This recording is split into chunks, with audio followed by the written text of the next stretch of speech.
তোর মা এত বড় রোগ নিয়ে সারাক্ষণ ঘুরছে হাসি মুখে, কোনোদিন তার মুখ দেখে কেউ বুঝতে পারে নাই যে ক্যান্সারের মতো রোগ নিয়ে সেইভাবে ঘোরাঘুরি করছে।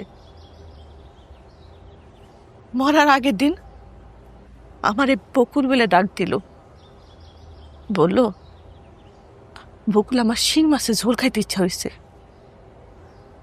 আমি শিং মাছের ঝোল রান্না করলাম, কিন্তু খায়া যেতে পারলো না, তার আগে শেষ।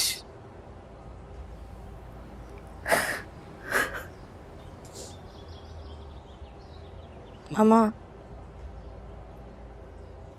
আমার ছোটবেলা কি কোনো রোগ হয়েছিল?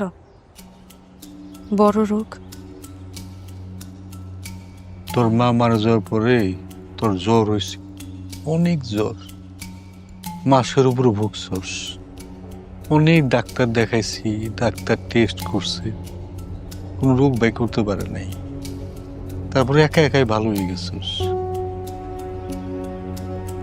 এই কথা জিজ্ঞেস করতেছিস কেন মা? কিছু কি হয়েছে?